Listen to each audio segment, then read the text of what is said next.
Bonne fin de soirée tout le monde. On en sait un petit peu plus ce soir sur le contenu de l'entente sur laquelle planchent Ottawa et Washington pour venir à bout de la guerre tarifaire. Le premier ministre canadien a rencontré ses homologues des provinces en début de soirée. Le président Trump lui parle d'un bon deal pour les deux pays. Mark Carney d'un accord qui garantit de meilleures conditions dans des secteurs stratégiques. Mais c'est pas tout à fait le son de cloche de la première ministre du Québec. Jean-François, Christine Fréchette trouve qu'il y a encore beaucoup trop de questions sans réponse. Ouais, la rencontre entre Mark Carney et les premiers ministres des provinces et des territoires a duré 1h30 et malgré tout, Christine Fréchette avait encore plusieurs questions lorsqu'elle est sortie de cette réunion. On la sentait vraiment inquiète encore une fois, notamment pour les points qu'elle a déterminés comme étant des lignes rouges pour le Québec, c'est-à-dire la gestion de l'offre et également l'exception culturelle québécoise. Donc, elle va attendre à demain à voir si elle aura plus de réponses à ces questions. Du côté, cependant, du gouvernement du Canada, le ministre Dominique Leblanc, lui, semblait quand même assez content de cette rencontre. On peut les écouter.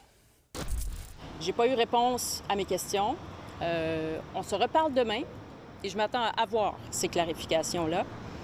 Et comme vous savez, la gestion de l'offre doit rester, l'exception culturelle également. Nous, on va travailler à défendre les intérêts économiques du Québec, protéger les travailleurs, protéger les entreprises. Et pour l'instant, je n'ai pas le portrait complet. Donc, je ne peux pas me positionner à savoir est-ce que c'est ce qu'il faut ou pas. C'était franchement une conversation, une discussion très encourageante, très constructive.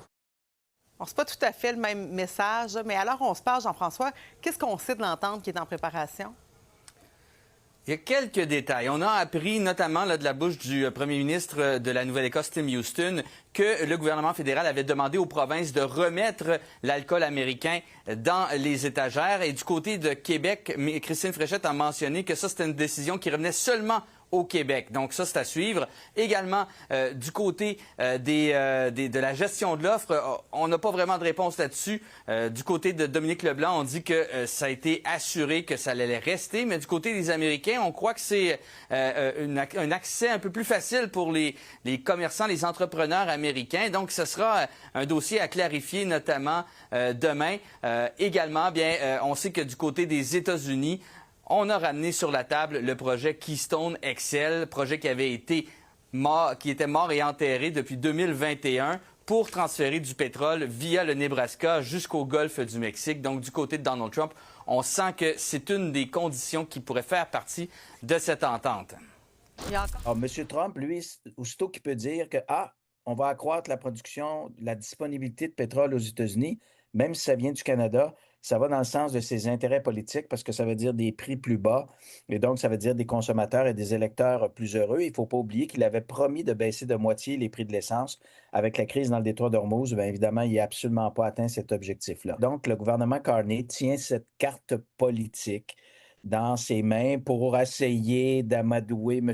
Trump. Bon, là, Jean-François, il reste encore du temps pour négocier. 3 jours, en principe, bien en fait, moins de 3 jours maintenant parce que c'est à samedi minuit que ça doit se décider. On sait également, là, selon plusieurs médias américains, que les tarifs pourraient être réduits, notamment pour l'acier et l'aluminium. Donc ça pourrait peut-être faire plaisir au Québec, mais encore une fois, du côté de Christine Fréchette, là, on sent qu'on a encore beaucoup de questions et on ne sait pas nécessairement à quelle heure demain ils vont se rencontrer pour parler de ces détails. On va suivre ça. Merci beaucoup, Jean-François. Au revoir.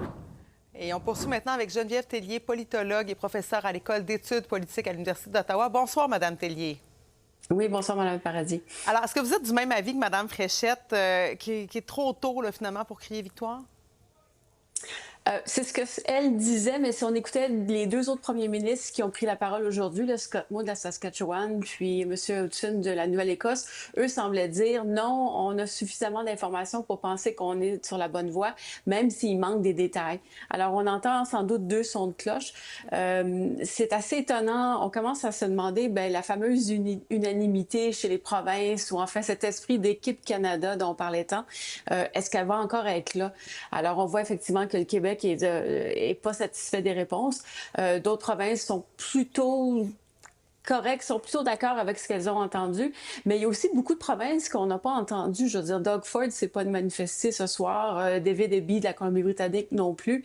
Alors, oui, ça, c'est étonnant. Puis on peut se demander, bien, ce front commun-là ou cette entente, cette bonne entente, est-ce qu'elle va vraiment durer là, une fois qu'on va avoir l'accord ou plus de détails avec l'accord? Ouais. À la lueur de ce qu'on sait, du moins pour ce soir, qu'est-ce qui semble bon pour le Canada?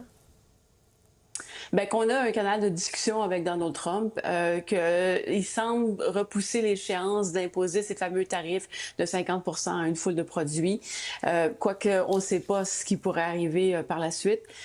On sent aussi que M. Carney semble prêt à avoir un accord, tout en disant aux provinces, bien, préparez-vous, c'est une négociation, il faut donner certaines choses en contrepartie.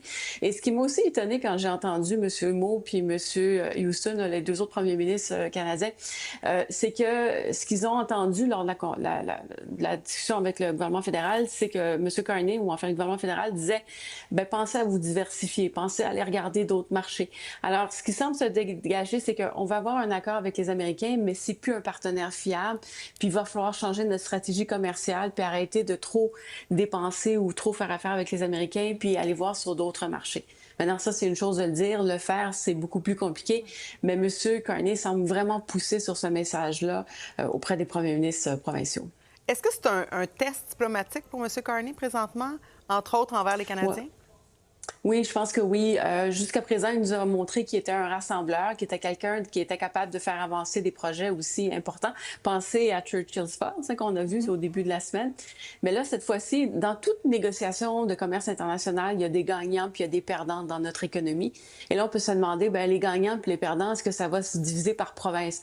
Donc, certaines provinces gagnantes, est-ce qu'on peut penser que ce serait l'Ontario avec l'automobile ou l'Alberta avec l'énergie? D'autres provinces perdantes, comme la Colombie-Britannique avec le bois d'œuvre, le Québec avec l'aluminium ou la gestion de l'offre. Bien, la gestion de l'offre semble encore vraiment préoccupée, en tout cas la première ministre Fréchette, là.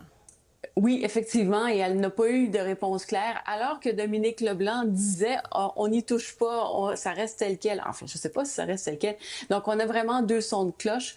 Puis effectivement, Mme Fréchette qui cherche ses réponses à ces questions, puis que le gouvernement fédéral semble être avare.